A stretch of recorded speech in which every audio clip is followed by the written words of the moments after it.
नमस्कार, सर्वांचे सहर्ष स्वागत. आज आपण या ठिकाणी TET 2014 मधील मानसशास्त्र व अध्यापनशास्त्र पेपर फर्स्टमधील 30 प्रश्नांचा सराव करणार आहोत. प्रश्न क्रमांक 61 ते 90. ओके. यापूर्वी आपण TET 2025 paper first, paper second दोन्हीचे 30 प्रश्न अपलोड केलेले आहेत. TET 2013 मानसशास्त्रसुद्धा अपलोड केलेला आहे. तर आता आपण TET 2014चा मानसशास्त्राचा पेपर पाहत आहोत. ओके. तर या चॅनलवर तुम्हाला मराठी, परिसर अभ्यास आणि मानसशास्त्राचे 2013 ते 2025 पर्यंतचे सर्व PYQs टप्प्याटप्प्याने मिळत जातील. तर तुम्हाला अपलोड झालेला व्हिडिओ सहज कळावा यासाठी सबस्क्राईब करा. नोटिफिकेशन येण्यासाठी बेल आयकॉनवर क्लिक करा.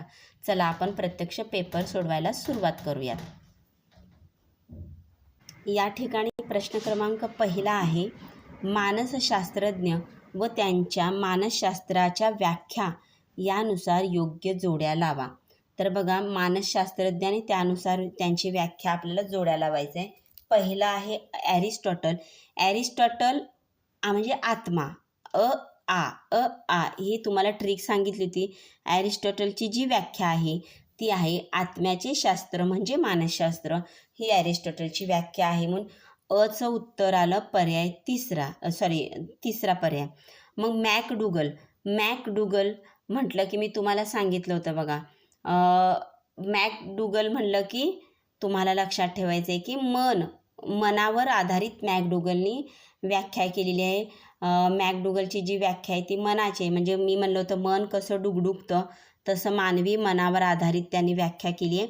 मानवी मनाचे अनुभवमिश्रित व वर्णनात्मक शास्त्र म्हणजे मानसशास्त्र. आता बघा, नेक्स्ट आहे विल्यम वुंट आणि मॉर्गन किंग. आणि तुम्हाला यात आणखीन एक सांगितलं, विल्यम वुंट जे आहे ते वुंट बोधावस्थेचे शास्त्र म्हणजे मानसशास्त्र म्हणतात. आणि बघा, मॉर्गन किंग आणि रॉबिन्स. मी तुम्हाला इथं सांगितलं होतं मॉर्गन किंग रॉबिन्स यांच्या नावाकडे जर लक्ष ठेवलं तर हे जवळपास आता काही जणांच्या म्हणजे प्राण्यांची नावं असतात बघा, कुत्र्याची वगैरे, किंग, रॉबिन्स, मॉर्गन. तर जवळपास ही प्राण्याशी संबंधित नावं असल्यासारखी वाटतात. त्यामुळे आपण त्यांची जोडी कुठं लावायची? मानव व मानवेतर प्राण्यांच्या वर्तनाचे शास्त्र. केवळ आणि केवळ आपल्याला लक्षात ठेवण्यासाठी ही ट्रिक मी तुम्हाला सांगितलेली आहे. ओके. नेक्स्ट 62वा प्रश्न, प्रायोगिक पद्धतीच्या योग्य मर्यादा कोणत्या आहेत? प्रायोगिक पद्धतीच्या योग्य मर्यादा कोणत्या आहेत? तर बघा, प्रायोगिक जी पद्धत आहे त्याच्या योग्य मर्यादा कोणत्या आहेत आपण शोधूयात. प्रयोज्याचे आंतरिक घटक नियंत्रित असतात. तर बघा, प्रायोगिक पद्धतीमध्ये त्यांनी काय सांगितले की आंतरिक घटक नियंत्रित असतात. मर्यादा आपल्याला ओळखायचे. ही पद्धत अधिक खर्चिक व वेळखाऊ आहे. ही मर्यादा योग्य आहे. कृत्रिम प्रतिसादाची शक्यता असते. बरोबर आहे. ही मर्यादासुद्धा योग्य आहे. प्रयोक्ता व्यक्ती तज्ज्ञ असणे आवश्यक आहे. ही सुद्धा मर्यादा आवश्यक आहे. पण प्रयोज्याचे आंतरिक घटक नियंत्रित असते ही मर्यादा नाही. ओके. म्हणून ब क ड हे उत्तर येतं. काय येतं? ब क ड. नेक्स्ट क्वेश्चन, शिक्षण प्रक्रियेची योग्य वैशिष्ट्ये कोणती? शिक्षण प्रक्रियेची योग्य वैशिष्ट्ये कोणती असं म्हटलेलं आहे. तर बघा, शिक्षण त्रिकेंद्रात्मक प्रक्रिया आहे. बरोबर आहे. म्हणजे उद्दिष्ट, अध्ययन, अनुभव, मूल्यमापन असे त्रिकेंद्रात्मक प्रक्रिया आहे. शिक्षण ही स्वयंपूर्ण प्रक्रिया आहे. हेही बरोबर आहे. कारण आपल्याला माहिती आहे की शिक्षण हे स्वयंस्फूर्तीनं स्वयंपूर्ण प्रक्रिया आहे. संपूर्ण विकास करणारी प्रक्रिया आहे. शिक्षण ही नैसर्गिक सहज प्रक्रिया आहे. बरोबर आहे. माणूस जन्मापासून मृत्यूपर्यंत सहज नैसर्गिकरित्या शिक्षण घेत असतो. शिक्षण ही अखंडपणे चालणारी प्रक्रिया, हे सुद्धा बरोबर आहे. कारण शिक्षण हे आजन्म चालू असते. म्हणजे चारही पर्याय बरोबर आहेत. म्हणजे याचं बरोबर उत्तर येतं सर्व पर्याय बरोबर. ओके. नेक्स्ट, एका वेळी एक पायरी ताबडतोब पडताळा सक्रिय प्रतिसाद ही तत्वे असलेले क्रमशः अध्ययन कोणत्या उपपत्तीवर आधारित आहे? बघा, एका वेळी एकच पायरी, ताबडतोब पडताळा आणि सक्रिय प्रतिसाद ही तत्व असलेले अध्ययन उपपत्ती कोणती आहे? तर याचं बरोबर उत्तर आहे साधक अभिसंधान. साधक अभिसंधानमध्ये काय होतं की ताबडतोब पडताळा मिळतो आणि इथं सक्रिय सहभाग असतो साधक अभिसंधानमध्ये, म्हणून याचं बरोबर उत्तर येतं साधक अभिसंधान उपपत्ती. ओके. नेक्स्ट, किशोरावस्थेतील मुलांच्या विकासासाठी शिक्षकांनी खालीलपैकी कोणत्या गोष्टी करणे आवश्यक आहे? किशोरावस्था म्हणजे 6 ते 12 वर्ष, 6 ते 12 लक्षात ठेवायचं आहे. किशोरावस्था म्हणजे 6 ते 12 वर्षाचा वयोगट, 6 ते 12. ओके. तर इथं तुम्हाला शिक्षक म्हणून कोणत्या गोष्टी करणे आवश्यक आहे? तर बघा, शिक्षक म्हणून तुम्हाला काय करता येईल? 6 वर्ष झालं की मूल शाळेत येतं, त्यामुळे अक्षराला योग्य वळण लावण्यासाठी शिक्षकाला प्रयत्न करता येईल. बिनचूक शुद्ध उच्चारासहित पाठांतर करणे, यासाठी शिक्षकाला प्रयत्न करता येईल. गट न करता वैयक्तिक कामाची जबाबदारी सोपवणे. बघा, किशोरावस्थेतली जी मुलं आहेत की नाही, ती खरं तर या वयाला टोळीचं वय असं सुद्धा म्हणतात किंवा गोल्डन पिरियड असं सुद्धा म्हणतात. इथं मुलं टोळीनं राहत असतात, मग तुम्ही गट न करता वैयक्तिक कामाची जबाबदारी देणं हे अयोग्य आहे, कारण इथं टोळीचं वय म्हटल्यामुळं गटकार्य करण्यामध्ये विद्यार्थी जास्त सक्रिय असतात, म्हणून क येणार नाही. मुलांच्या सर्जनशीलतेच्या वाढीसाठी उपक्रम द्यावे, ड सुद्धा बरोबर आहे. म्हणजे याचं उत्तर काय येतं? अ, ब आणि ड हे तिन्ही पर्याय येतात. ओके. Next question number 66. कुशाग्र बुद्धिमत्तेच्या विद्यार्थ्यांसाठी शिक्षकाने खालीलपैकी कोणत्या गोष्टी करणे उपयुक्त ठरेल? कुशाग्र बुद्धिमत्तेचे जर विद्यार्थी असतील तर शिक्षकांनी काय करावं बघूयात. इयत्ता गाळून वरच्या वर्गात प्रवेश द्यावा. इयत्ता गाळून वरच्या वर्गात प्रवेश द्यावा. वर्ग अध्यापनात त्यांचा सहभाग वाढवावा, हे बरोबर आहे. स्वतंत्र अभ्यासक्रम तयार करावा. उन्हाळी शाळा सुरू कराव्यात. तर बघा, जर विद्यार्थी कुशाग्र असेल तर आपण त्याचा सहभाग वाढवू शकतो. स्वतंत्र अभ्यासक्रम तयार करावा म्हणजे त्याच्या बुद्धिमत्तेसाठी आपण दुसरं काहीतरी त्याला देऊ शकतो. उन्हाळी शाळा सुरू कराव्यात म्हणजे एक्स्ट्रा मार्गदर्शन सुरू करतो, पण खास त्याला उन्हाळ्यात बोलवावं किंवा बोलवलं जावं याची सक्ती नाही, परंतु आपल्याला उपयुक्त ठरेल असं म्हटलं आहे.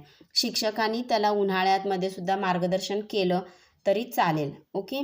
परंतु इयत्ता गाळून वरच्या वर्गात त्याला प्रवेश देता येणार नाही. ओके. नेक्स्ट क्वेश्चन बघा, आत्तापर्यंत आपण जे प्रश्नोत्तरं पाहिली त्यांची जी उत्तरं होती ती पूर्ण संकल्पना बेस्ड आहेत. बघा, संकल्पना क्लिअर असतील तरच तुम्हाला तिथं उत्तरं देता येतील, कारण तुम्हाला थोडा वेळ तिथं विचार करावा लागेल. प्रश्न 67वा. प्रयत्न प्रमाद पद्धतीच्या संदर्भात खालीलपैकी कोणती विधाने सत्य आहेत? सत्य विधानं आपल्याला शोधायची आहेत प्रयत्न प्रमाद पद्धती. ओके. बघूयात आपण. या पद्धतीने अध्ययन करताना प्रगती अगदी सावकाश होते. बरोबर आहे, आपण प्रयत्न प्रमाद पाहिलेला आहे. प्रयत्न प्रमाद पद्धतीमध्ये ट्रायल अँड एरर म्हणतो बघा आपण, चुका आणि शिका ही पद्धती म्हणतो, आणि तिथं काय असतं की ती प्रगती सावकाश होते, कारण चुकत आपण शिकत असतो, त्यामुळे प्रगती अगदी सावकाश होते. अनावश्यक हालचालीमुळे अधिक श्रम होतात, हेही बरोबर आहे की चुकत शिकत असल्यामुळे, प्रयत्न करत शिकत असल्यामुळं अनावश्यक हालचालीमध्ये अधिक श्रम द्यावा लागतो. या पद्धतीत मिळवलेले यश पुष्कळ वेळा शुद्ध योगायोग असतो. बरोबर आहे, चुकत शिकत असताना चुका करत जर एखादी कृती बरोबर आली तर तो निव्वळ योगायोग असतो, आणि त्यामुळं एखाद्या वेळी मिळालेलं यश हे निव्वळ योगायोगसुद्धा असू शकतो. ड. संपादित केलेली कौशल्य दुसऱ्या परिस्थितीत संक्रमित होतात, हे चुकीचं आहे. तर प्रयत्न प्रमाद पद्धतीमध्ये संपादित केलेली कौशल्य दुसऱ्या परिस्थितीमध्ये सहज संक्रमित होत नाहीत. ओके. नेक्स्ट 68. भावनिक बुद्धिमत्तेचे पैलू आता एक मिनिट, मी इथं तुम्हाला प्रश्न देते बरं का. तुम्हालाच्यासाठी इथं प्रश्न आहे. प्रयत्न प्रमाद पद्धती कोणाची आहे? कमेंट करायचं आहे. प्रश्न लक्षपूर्वक ऐका. प्रयत्न प्रमाद पद्धती कोणाची आहे? कमेंट करा. बघूया किती जणांची उत्तरं बरोबर येतात. Next question. भावनिक बुद्धिमत्तेचे पैलू व त्यांचे स्पष्टीकरण यांच्या योग्य जोड्या लावा. भावनिक बुद्धिमत्तेचे पैलू आणि त्यांचे स्पष्टीकरण याच्या योग्य जोड्या आपल्याला लावायचे आहेत. बघा, आधी एक एक वाचून घेऊया. आत्मभान, अभिप्रेरण, सहसंवेदना, सामाजिक कौशल्य. आता बघा, स्वतःची बलस्थाने जाणणे, समन्वय राखणे, कार्यप्रवृत्त करणारी शक्ती, दुसऱ्या व्यक्तीच्या भूमिकेशी एकरूप होणे. आता इथं पहिल्याला आपल्याला जे कॉन्फिडेंटली माहिती आहे ना ते बघायचं. कार्यप्रवृत्त करणारी शक्ती म्हणजे अभिप्रेरण किंवा अभिप्रेरणा, बरोबर आहे. दुसऱ्या व्यक्तीच्या भूमिकेशी एकरूप होणे म्हणजे सहसंवेदना. काय येते? सहसंवेदना. आत्मभान म्हणजे स्वतःचं बलस्थान जाणणे आणि सामाजिक कौशल्य म्हणजे समाजामध्ये समन्वय राखणे. अशा पद्धतीने तुम्ही योग्य जोड्या लावू शकता. नेक्स्ट प्रश्न क्रमांक 69. बुद्धिमत्तेची व्याख्या करताना विल्यम जेम्स यांनी कोणत्या घटकावर भर दिलेला आहे? बुद्धिमत्तेची व्याख्या करताना विल्यम जेम्स काय म्हणतात माहिती आहे का? नव्या परिस्थितीशी समायोजन. काय म्हणतात? नव्या परिस्थितीशी साधलेलं समायोजन, अशी बुद्धिमत्तेची व्याख्या विल्यम जेम्स यांनी केलेली आहे. ओके. नेक्स्ट प्रश्न 70 बघा. अवबोध आणि प्रतिमा या संदर्भात कोणती विधाने सत्य आहेत? कोणती विधाने सत्य आहेत? तर बघा, अवबोध व्यक्तिनिष्ठ तर प्रतिमा वस्तुनिष्ठ असते, हे चुकीचं आहे. प्रतिमा अवबोधाची नक्कल असते, बरोबर आहे. अवबोध तुटक नसतात, प्रतिमेत तुटकपणा जाणवतो, बरोबर आहे. प्रतिमा अवबोधापेक्षा अधिक अस्थिर असतात, हे सुद्धा बरोबर आहे. ओके, म्हणून बरोबर उत्तर काय आलं? ब, क, ड.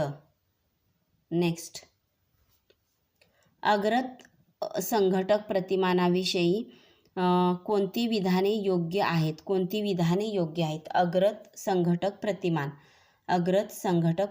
बघा, अग्रत संघटक प्रतिमानास व्याख्यान अध्यापन प्रतिमान असे म्हणतात. चूक. त्यानंतर एखाद्याच मुद्द्याचे विवेचन करून तो स्पष्ट करता येतो, बरोबर आहे. एखादा मुद्दा आपल्याला विवेचन करून स्पष्ट करता येतो. अग्रत संघटक सादर केल्यानंतर हेतू स्पष्ट केला जातो, चूक. जुन्या माहितीचा अनावश्यक भाग वगळला जातो, हे बरोबर आहे. ओके, अनावश्यक भाग वगळून संघटन केलं जातं, हे बरोबर आहे. नेक्स्ट.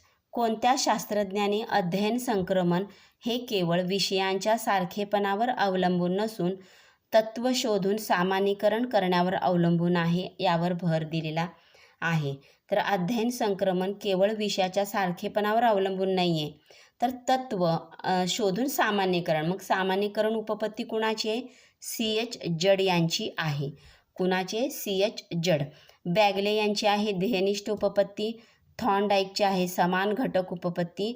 जेरोम ब्रुनरची कोणती आहे? कमेंट करा. चला, जेरोम ब्रुनर यांची अध्ययन संक्रमणाची उपपत्ती कोणती आहे? कमेंट करा, म्हणजे तुमचा अभ्यास माझ्या लक्षात येईल. ओके. नेक्स्ट. चित्रकला, हस्तकला विषयांच्या अभ्यासात व्यवस्थितपणा पाहणारे विद्यार्थी तास संपल्यावर कचरा करून निघून जातात. हे विधान संक्रमण कोणत्या उपपत्तीशी संबंधित आहे? तर बघा, चित्रकला, हस्तकला या विषयाचा हेतू काय असतो? चित्र काढणे, कागद कट करून वस्तू बनवून घेणे वगैरे हा हेतू असतो. तास संपल्यावर जेव्हा कचरा करून निघून जातात, म्हणजे आपण निगेटिव्ह बघायचं नाही, ते कचरा करतात या गोष्टीकडे बघायचं नाही आहे. कचरा आहे म्हणजे त्यांनी हस्तकला, चित्रकलेचं प्रात्यक्षिक केलेलं आहे. ओके, म्हणजे तो तास आहे तो सहेतुक आणि ध्येयनिष्ठ झालेला आहे. काय झालेलं आहे? सहेतुक आणि ध्येयनिष्ठ झालेला आहे, म्हणून याचं उत्तर येतं सहेतुक व ध्येयनिष्ठ उपपत्ती. नेक्स्ट. विस्मरणबाबत कोणती विधाने सत्य आहेत? विस्मरणबाबत कोणती विधाने सत्य आहेत? बघा, अभ्यासानंतर मध्यांतरामध्ये अनेक गोष्टी केल्यावर विस्मरण होते. बरोबर आहे. तुम्ही अभ्यास केलात आणि आता समजा मानसशास्त्राचा अभ्यास केलात आणि मध्यंतरी अनेक गोष्टी केल्यात, त्याचा सराव केला नाहीत किंवा ते पॉईंट्स लिहून घेतला नाहीत, तर तुम्हाला ऐकलेल्या ह्या व्हिडिओमधील जे पॉईंट्स आहेत त्याचं विस्मरण होण्याची शक्यता असते. नेक्स्ट, अचूक प्रत्यावहन, प्रत्याविज्ञान विस्मरणावर साधक परिणाम करतात. हे विधान चूक आहे. तर बघा, अचूक प्रत्यावहन म्हणजे रिकॉल करणे आणि प्रत्याभिज्ञान म्हणजे आठवणे. या क्रिया विस्मरणावर साधक परिणाम करत नाहीत, तर ते स्मरणावर करतात. स्मरण चांगल्या पद्धतीने होतं, म्हणून इथं विस्मरण दिल्यामुळं ते विधान चुकीचं आहे. अभ्यासानंतर झोप घेतल्यास विस्मरण होते. हे पण विधान चुकीचं आहे. बघा, अभ्यासानंतर जर तुम्ही शांत झोप घेतलात तर विस्मरण होत नाही, उलट स्मरण चांगले राहते किंवा स्मरणात चांगले राहते. नेक्स्ट, जाणीवपूर्वक दमन केल्यास विस्मरण होते. हे बरोबर आहे. जाणीवपूर्वक एखादी गोष्ट तुम्ही दाबून ठेवलात, दडपून टाकलात तर त्याचं विस्मरण होतं. हे वाक्य बरोबर आहे. म्हणून बरोबर उत्तर काय आलं? अ आणि ड. काय आलं? अ आणि ड. नेक्स्ट, अध्ययनाचे यश प्रेरणेवर अवलंबून असते. हे कोणत्या विधानावरून सिद्ध होते? अध्ययनाचे यश हे प्रेरणेवर अवलंबून असते. हे कोणत्या विधानावरून सिद्ध होते? तर बघा, प्रेरणा ही शक्ती असून ती वर्तनाला दिशा देते. प्रेरणा ही शक्ती असून ती वर्तनाला दिशा देते. म्हणजेच यश हे प्रेरणेवर अवलंबून आहे, हे इथं सिद्ध होतं. प्रेरणेमध्ये सातत्य, दिग्दर्शन, स्वास्थ्य असते. बरोबर. त्यानंतर बघा, कोणत्याही प्रेरणेची पूर्तता एकाच मार्गाने होते. हे चुकीचं आहे. एकाच मार्गाने होत नाही. प्रेरणेमुळे शारीरिक मानसिक समतोल साधला जातो. हे विधानसुद्धा बरोबर आहे. म्हणजे अ, ब आणि ड हे तीनही उत्तर बरोबर आहेत. तर जेव्हा संकल्पनावर आधारित TETमध्ये प्रश्न येतात ते अशाच पद्धतीने येतात. त्यामुळे प्रत्येक विधान लक्षपूर्वक वाचणं खूप महत्त्वाचं आहे. ओके. Next question.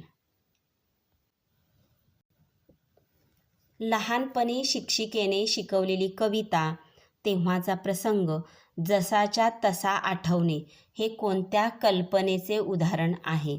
बघा, लहानपणी एखादी कविता तुम्ही शिकली असाल, प्रसंग असेल, तो जसाच्या तसा आठवणे ही कोणती आहे? तर पुनरुत्पादित कल्पना आहे. म्हणजे आधी घडून गेलेली असते, त्याचं पुन्हा एकदा उत्पादन होतं, पुन्हा एकदा आठवतं. हे कल्पनेचा कोणता प्रकार आहे? पुनरुत्पादन कल्पना. ओके. रचना म्हणजे पूर्णपणे नवीन रचना करायची कल्पनाची. अनुकरण म्हणजे कुणाच्या तर अनुकरण करून कल्पना करायची. स्वैर म्हणजे मुक्तपणे कल्पना करायची. आणि पुनरुत्पादित म्हणजे आधी घडून गेलेलं पुन्हा आठवणे किंवा पुन्हा कल्पना करणे, त्याला पुनरुत्पादित कल्पना असं म्हणतात. प्रश्न क्रमांक 77. संकल्पना तयार होण्याच्या टप्प्यांचा योग्य क्रम लावा. संकल्पना तयार होण्याचा जो योग्य टप्पा आहे त्याचा क्रम लावायचा आहे. बघा, वस्तूचे प्रत्यक्ष ज्ञान, गुणवैशिष्ट्याचे सामान्यीकरण, गुणवैशिष्ट्ये ध्यानात येणे, संकल्पना तयार करणे, अमूर्त रूप देणे. याला आता आपल्याला क्रमाने लावायचं आहे. पहिला काय येईल? बरोबर आहे, आधी त्या वस्तूचं प्रत्यक्ष ज्ञान तुम्हाला घ्यावं लागेल. प्रत्यक्ष वस्तूचं ज्ञान घेणं गरजेचं आहे. त्यानंतर जे ज्ञान घेतलात त्यातली तुम्हाला गुणवैशिष्ट्य शोधायची आहेत. गुणवैशिष्ट्य लक्षात घ्यायचे, म्हणून क हे नंतर येणार. ओके. मग गुणवैशिष्ट्य लक्षात घेतल्यानंतर त्या गुणवैशिष्ट्यातून सामान्यीकरण म्हणजे समान घटक वेगळे करायचे. काय करायचं आहे? समान घटक वेगळे करायचे. आणि त्यानंतर तुम्हाला काय करायचं आहे? त्या समान घटक वेगळ्या केल्यानंतर त्याला अमूर्त अशी कल्पना द्यायची. अमूर्त अशी कल्पना द्यायची आणि शेवटी संकल्पना तयार करणे. अशा पद्धतीने क्रम येणार आहे. अ, क, ब, ई आणि ड. ओके. Next question. अध्ययन संक्रमणाबाबत कोणती विधाने सत्य आहेत? सत्य विधाने शोधायची आहेत. कशी विधाने शोधायची आहेत? सत्य विधाने. अध्ययन संक्रमणाबाबत बरं का. मानसिक शक्तीचा विकास झाला की संक्रमण आपोआप होते. बरोबर आहे. मानसिक शक्तीचा जर विकास झाला तर संक्रमण आपोआप होतं. बरोबर आहे. नेक्स्ट. एका क्रियेचा सराव केला तर दुसरी क्रिया सोपी होत नाही. हे चुकीचं आहे. एका क्रियेचा सराव केला तर दुसरी सोपी होते, पण आपल्याला सत्य शोधायचं आहे. हे चुकीचं आहे. होत नाही म्हटलं आहे त्यांनी. हे चुकीचं विधान आहे. नेक्स्ट म्हणून ब कट झालं. नेक्स्ट बघा, दोन परिस्थितीमध्ये साम्य जेवढे अधिक तेवढे संक्रमण अधिक. बरोबर आहे. दोन परिस्थितीमध्ये सारखेपणा असेल तर संक्रमण अधिक होतं, फास्ट होतं, लवकर होतं. अध्ययन संक्रमण होण्यासाठी सहेतुक कृती असावी लागते. हे सुद्धा बरोबर आहे.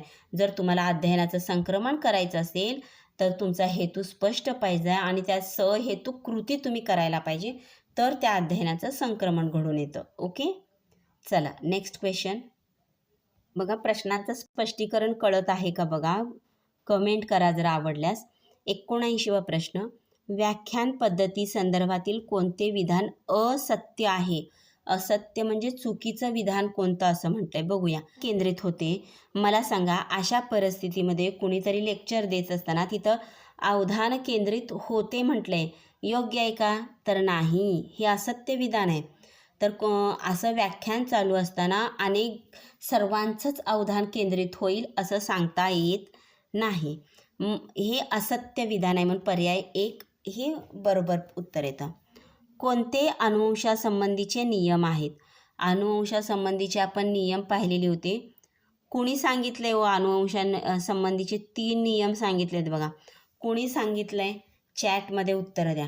अनुवंशासंबंधीचे 3 नियम कोणाचे आहेत?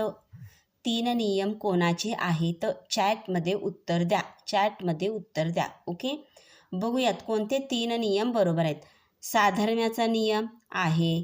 साधर्म्याचा नियम सांगितलेला आहे. वैविध्याचा नियम सांगितलेला आहे. नेक्स्ट, पुनरावृत्तीचा नियम आहे का हो? नाही. परागतीचा नियम आहे. म्हणजे साधर्म्य, वैविध्य आणि परागतीचा असे 3 नियम सांगितलेले आहेत. कुणी सांगितलेत? चॅटमध्ये उत्तर द्या. त्या मानसशास्त्रज्ञांचं नाव सांगा. नेक्स्ट क्वेश्चन नंबर 81, व्यक्ती विकासासंदर्भात कोणते विधान योग्य आहे? व्यक्ती विकासासंदर्भात योग्य विधान शोधायचं आहे. काय शोधायचं आहे? योग्य विधान. वातावरणापेक्षा अनुवंशाचा अधिक प्रभाव असतो, तसं काही नाही. अनुवंशापेक्षा वातावरणाचे महत्त्व जास्त असते असंही काही सांगता येणार नाही. विकासावर अनुवंश आणि परिसर यांचा पूरक प्रभाव असतो, हे बरोबर आहे. हे योग्य आहे. तर अनुवंश आणि परिसर यांचा पूरक प्रभाव असतो, हे विधान बरोबर आहे. चला नेक्स्ट प्रश्न क्रमांक 82, कुमार अवस्थेतील विकासासंदर्भात कोणते विधान असत्य आहे? असत्य आहे म्हणजे चुकीचे विधान कोणते आहे? कुमार अवस्था म्हटलेलं आहे. कोणती अवस्था म्हटले सांगा बरं? कुमार अवस्था म्हटले. कुमार अवस्था म्हणजे 12 ते 21 वर्ष. 12 ते 21 वर्ष यात 2 टप्पे पाडलेले आहेत. 12 ते 16 वर्षाची पौगंडावस्था आणि 16 ते 21 वर्ष उत्तर कुमारावस्था. मग कोणते विधान असत्य म्हणजे चुकीचं आहे बघूयात आपण. मुले आदर्शाच्या शोधात असतात. बरोबर आहे. या वयातली मुलं आदर्श शोधत असतात, मॉडेल शोधत असतात. नेक्स्ट, भिन्नलिंगी आकर्षण वाढते. हे सुद्धा बरोबर आहे. शब्दसंपत्ती वाढवण्याकडे कल जातो. हे चुकीचा विधान आहे. शब्दसंपत्ती वाढवण्याकडे कल कुणाचा असतो? किशोरावस्थेचा. आता ही मुलं 12 वर्षाची झालेली आहेत, त्यांचा कल शब्दसंपत्ती वाढवण्याकडे असणार नाही. 6 ते 12 किशोरावस्थांचा हा गुणधर्म आहे, कुमारावस्थेचा नाही. म्हणून बरोबर उत्तराचा पर्याय क्रमांक 3 येतो. आणि चौथं वाचूया, मुले बंडखोर होतात. हेही बरोबर आहे. नेक्स्ट, आपल्याला चुकीचं विधान म्हटल्यामुळं पर्याय क्रमांक 3 हे चुकीचं आहे. 83वा प्रश्न, अध्यापन प्रतिमानांची कुले व उदाहरणे यांच्या जोड्या लावा. अध्यापन प्रतिमानांची कुले आपण पाहिलेली आहेत. ज्ञान प्रक्रियाकरण, व्यक्तिगत विकास, सामाजिक आंतरक्रिया, वर्तन, परिवर्तन. तर यांच्या योग्य जोड्या आपल्याला लावायच्या आहेत. ओके, चला लावूयात. बघा, अध्यापन प्रतिमानाची 4 कुलं आहेत. ज्ञान प्रक्रियाकरण, व्यक्तिगत विकास, सामाजिक आंतरक्रिया आणि वर्तनपर्यंत. आता ज्ञान प्रक्रियामध्ये कोणतं उदाहरण येतं? तर त्याचं उदाहरण येतं जीवशास्त्रीय पृच्छा. जीवशास्त्रीय पृच्छा हे जोसेफ सच्चाब यांचं आहे. कुणाचं आहे? जोसेफ सच्चाब. आणि पृच्छा प्रशिक्षण बघितलं की रिचर्ड सचमनचा, हे ज्ञान प्रक्रियाकरण झालं. आता व्यक्तिगत जर पाहिलं तर व्यक्तिगतमध्ये सृजनात्मक येणार आहे बघा, सर्जनशीलता वाढवायची म्हणून याचं जोडी जाणार आहे सृजनात्मक प्रतिमान. सामाजिक म्हणजे समाजामध्ये राहायचं आहे, मग समाजामध्ये राहायचं म्हणजे न्यायतत्व शास्त्रीय शोध असला पाहिजे, न्याय देता आलं पाहिजे, न्यायतत्वावर चालता आलं पाहिजे. आणि वर्तन परिवर्तन म्हणजे स्वतःच्या वर्तनात परिवर्तन म्हणजे निसंवेदन क्षमता, संवेदन क्षमतेवर आधारित असणार आहे. ओके. नेक्स्ट, लैंगिक शिक्षणाची उद्दिष्टे कोणती? लैंगिक शिक्षणाची उद्दिष्टे कोणती असं म्हटलेलं आहे. तर लैंगिक शिक्षण कशासाठी द्यायचं बरं? एक, अज्ञान दूर करणे, बरोबर आहे. प्रजोत्पादन संस्थेची माहिती, बरोबर आहे. कुटुंब संस्थेची माहिती, बरोबर आहे. सुदृढ शरीरासाठी म्हणजे सर्वच बरोबर आहेत, सर्वच बरोबर आहेत. ओके. चलो नेक्स्ट क्वेश्चन. लेखी परीक्षेतील सुधारणेसाठी कोणती बाब उपयुक्त ठरणार नाही? कोणती बाब उपयुक्त ठरणार नाही? बघूया. लेखी परीक्षेतील सुधारणेसाठी दीर्घोत्तरी प्रश्नाचे प्रमाण कमी करणे ही उपयुक्त ठरेल, ही उपयुक्त ठरेल. वार्षिक परीक्षेला महत्त्व देणे ही उपयुक्त ठरणार नाही. नेक्स्ट, गुणदान योजना तयार करणे बरोबर ठरेल. बारकोडचा उपयोग ही सुद्धा उपयुक्त ठरेल, पण वार्षिक परीक्षेला महत्त्व देणे ही बाब उपयुक्त ठरणार नाही. नेक्स्ट, मूर्ताकडून अमूर्ताकडे या सूत्रावर आधारित उदाहरणे कोणती? मूर्त म्हणजे काय हो? तुम्हाला हातात धरून त्याचा अनुभव घेता आला पाहिजे किंवा मूर्त अनुभव घेता आला पाहिजे. मग काय येईल बघा. आता तुम्ही नकाशाचा वापर करता म्हणजे प्रत्यक्ष नकाशा तुमच्या समोर आहे, तुम्ही बोट ठेवून बघता नकाशामध्ये जिल्हे कुठं आहेत, राज्य कुठं आहेत, आपला जिल्हा कोणता, म्हणजे इथून तुम्हाला मूर्त अनुभव मिळतो. ओके. त्यानंतर थोर नेत्यांची चरित्रे म्हणलं आहे. आता बघा, थोर नेत्यांची चरित्र तुम्हाला वाचायला मिळतील, तेव्हा तुम्हाला मूर्त अनुभव तिथं मिळेल, किंवा तुम्ही त्याचे व्हिडिओ जर पाहिलात तर ते सुद्धा तुम्हाला चालेल. ओके. आता नेक्स्ट बघा,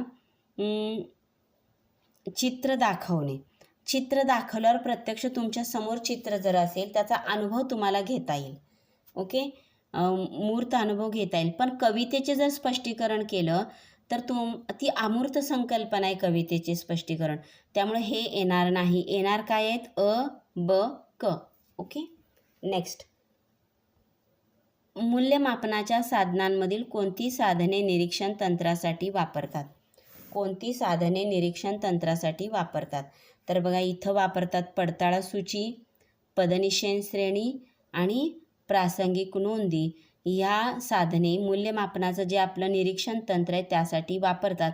व्यक्तिमत्व प्रश्नावली वापरत नाहीत. ओके. नेक्स्ट, पहा शेवटचे 3 प्रश्न राहिलेले आहेत. अध्यापन प्रतिमानाबाबत कोणते विधान असत्य आहे? अध्यापन प्रतिमानाबाबत असत्य विधान, असत्य म्हणजे चुकीचे. सुयोग्य शैक्षणिक कृती असते, बरोबर आहे. मानसशास्त्रीय सिद्धांतांचा अंतर्भाव असेलच असे नाही. असं कसं हो? मानसशास्त्रीय सिद्धांतावर आधारित तर प्रतिमान आहेत, असेलच असे नाही असं नाही, म्हणून हे विधान असत्य आहे. शिक्षकाची भूमिका ताठर नसते म्हटलंय, बरोबर आहे, ताठर नसते, लवचिक असते.